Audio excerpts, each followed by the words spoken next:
Update. Because of my 31 female husband of 10 years, 42 male actions, I'm losing my friends and family. Original post. We have been married for almost 10 years and have 2 children together. Over the past few years, my friends and family members have distanced themselves from us, to the point where some will no longer spend time with us. I know that my husband can be very rude and controlling, like dictating where everyone sits when we're out at dinner with friends, playing only his music when we have people over at our house, picking fights with me in public, etc. And I can understand them not wanting to spend time socially with him.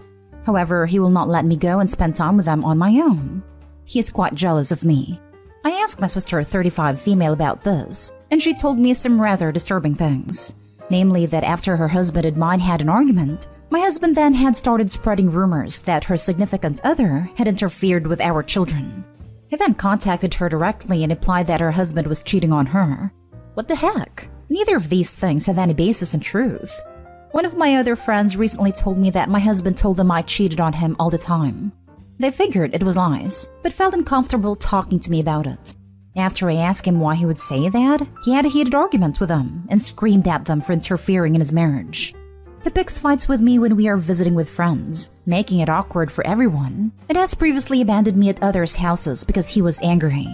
All of this adds up to them not wanting to spend time with him, but it makes it very difficult for me to maintain those friendships due to his jealousy. There is more, but I don't know how much information to provide. Please ask me if you have any questions.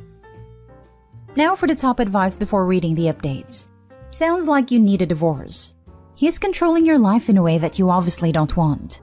Go seek help from a professional, or confront him about these things yourself.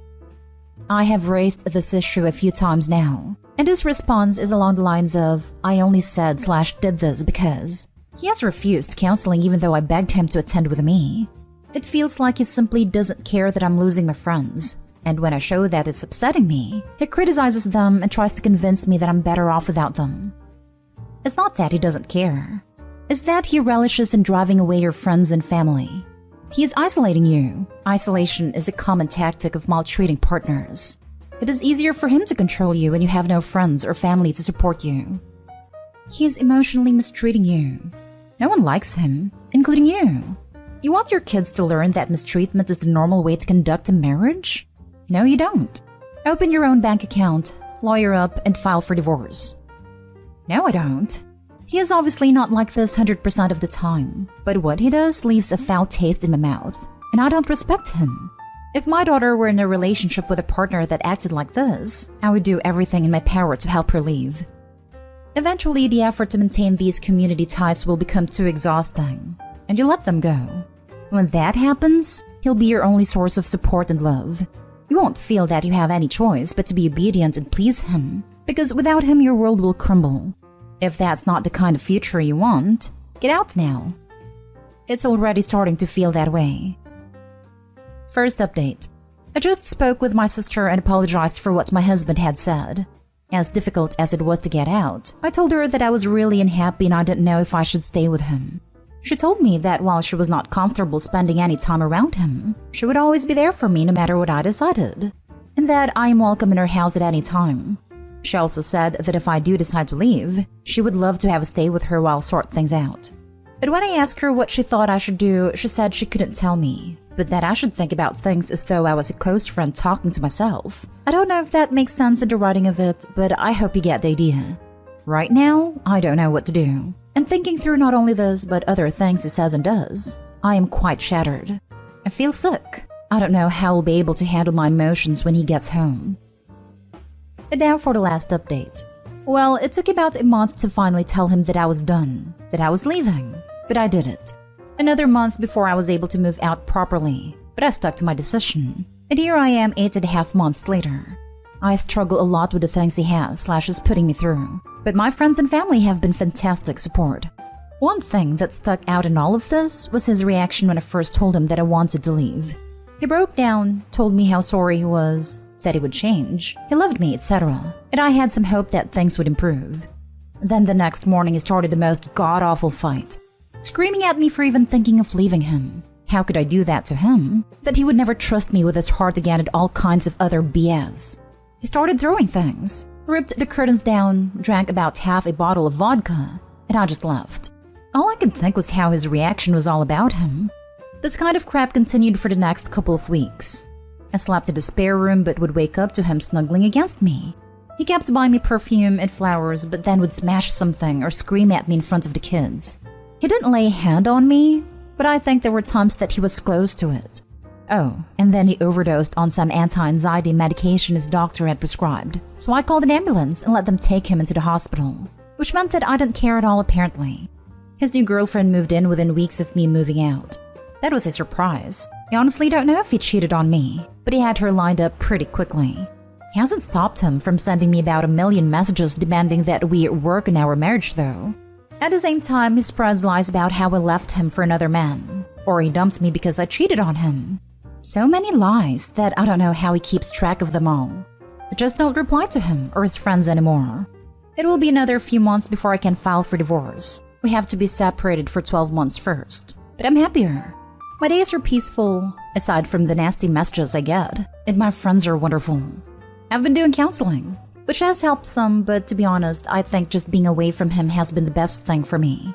I don't know how the property settlement will end up. He keeps making threats to bankrupt us, which I doubt he would do, but still.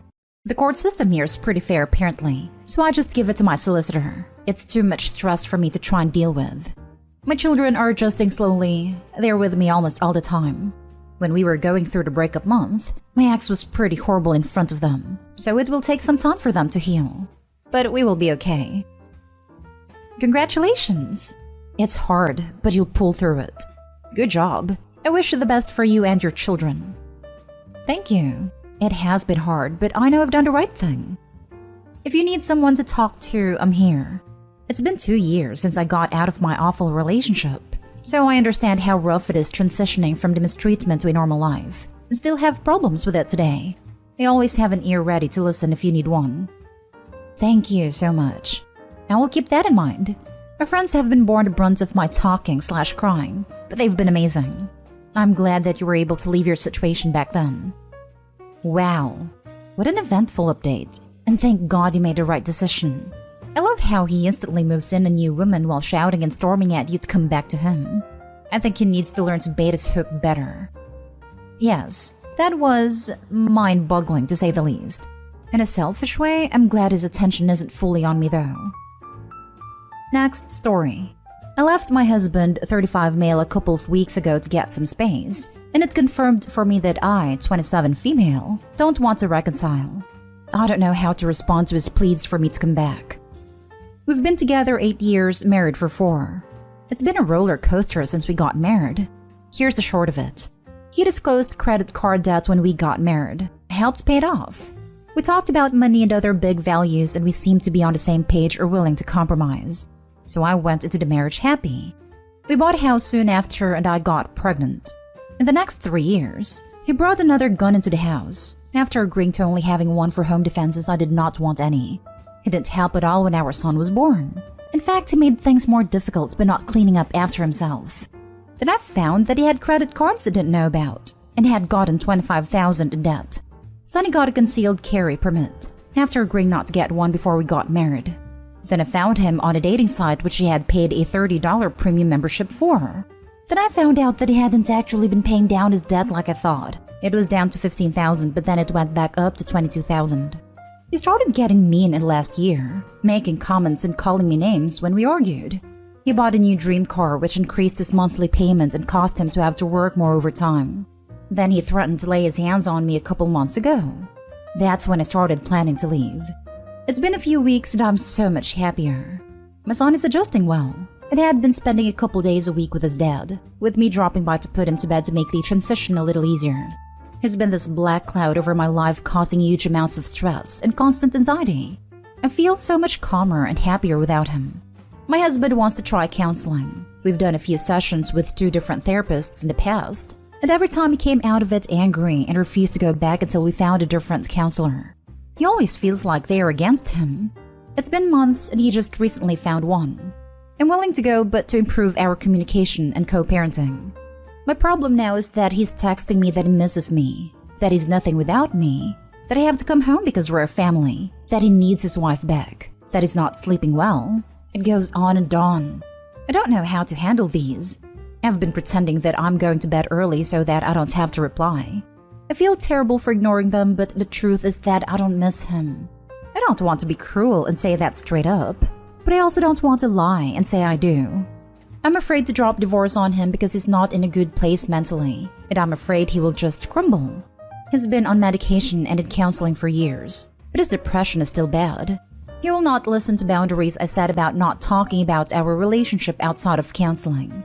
I still care about him, so it's hard to watch him hurting so much while I'm feeling so much better. Now for the advice. Lawyer up and build a calm, secure life your son needs.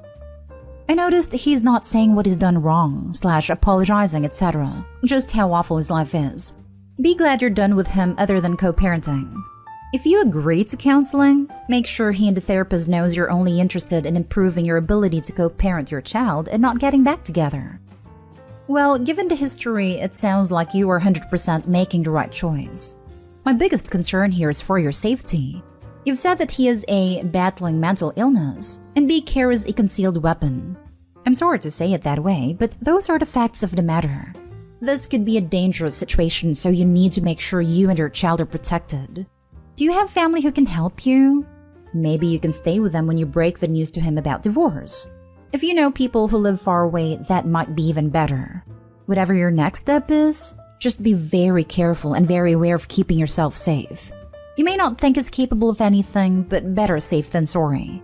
Oh, and I should mention that you need to protect your finances as much as possible. And maybe get your ducks in a row with that before you tell him about the divorce. He had a mental health crisis not too long ago and all of his guns were taken. I'm staying with my parents, so I feel safe right now. I have access to cameras at his house so I can check in on our son while he's there. I'm trying to do as much as I can to keep us safe. Last story is titled, My husband just spent a ton of money on himself and his dog, knowing I was trying to save up so my kids could actually have a Christmas. I think I'm here more or less to vent than anything else. I lost my job a month ago due to medical issues, and I'm currently very close to being able to get back out there. I can see the end of the tunnel, but I'm still in a lot of pain. My husband is now the breadwinner for the first time ever since being together, 8 years. My children are not his biological kids. He got a dog 2 years ago and that is his baby. Like won't go anywhere without his dog. That is like an unhealthy attachment. Like if he gets home from work, he won't even speak to me, but will immediately love on his dog and continue to do so all night, while take care of the entire house. Has her sit on his lap all night long basically. He treats me and the kids fine, don't get me wrong. He is not mean. He is attentive for the most part. He just very obviously loves his baby much more. Anyways, we got our workers' relief check in the mail on Monday of last week. I went and cashed them on Friday and put them in the bank, and fully told him I plan to spend that on my kids for Christmas, which is going to be incredibly small this year. Maybe 2 items at most, because we are broke, but I told him this anyways. Today he had a day off and he ended up going and dropping $90 on a pair of shoes that he didn't need. He has like 4 other pairs that he makes up excuses to not wear. A new insulated hat and face mask that cost almost $30. A new 12-feet phone charger for himself despite us having 2 regular chargers already. And then dropped almost $80 on his dog. Treats, jackets, booties, hat. He also paid rent and our other bills. So now we have $34 left over. Which means he literally spent all of my workers' relief checks, so now I have nothing.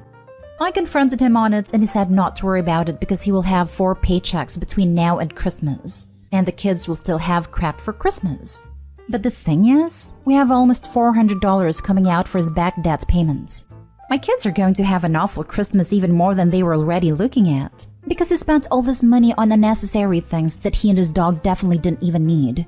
I'm so upset. I know I will figure it out, no question, whether I need to go through a Toys for Tots program or not, but I can't tell if I'm allowing this to build resentment. Because admittedly, Christmas is my favorite holiday, and I like spending at least $150 on each of my kids. But this year, I will be lucky to spend maybe $50 each. I feel this was so disrespectful that he spent the only money he had that was actually mine on himself and his dog. We couldn't have separate bank accounts because he owed money from his previous bank. He was 19 and his mother was writing and bouncing checks in his name. So it was either get on the account with me as a secondary or pay back almost $9,000 worth of stuff that his mother should have been paying back. We had a rough start because of our ignorance. His credit was destroyed already when I met him at 18 because his mother completely screwed him. This is the first time this has ever happened. I had no reason prior to not trust him being on my account. We were best friends for 7 years prior to dating. Well, it doesn't sound like you're his best friend at all now. Exactly. How is he your best friend if he doesn't like your kids? Because my BFF has a kid, and I buy her unprompted several Christmas and birthday presents every year, and sometimes just because. I'll praise her art or chat with her when I'm on the phone with my friend. Yes, your friends don't have to love your kids, but if you're going to give them a parent's role in your kid's life, then yeah, they absolutely do need to love and prioritize them. What the heck are you teaching your kids to accept from relationships and the adults in their lives? The fact that he can't get another bank account in no way, shape or form, means you can't have another one. You need your own savings account for Christmas at the absolute least. Bigger than that though, the situation is concerning. Being married to someone who hasn't actually accepted your kids as their own is problematic. If you can tell he cares about the dog more than he cares about them, so can they. That's a really crappy position to put your kids in. The selfishness is an issue, as is you explicitly telling him how you wanted to spend the money, and him responding by just spending it on something else instead of discussing it if he had an issue. A stepdad loved the dog more than me and his bio daughter. We knew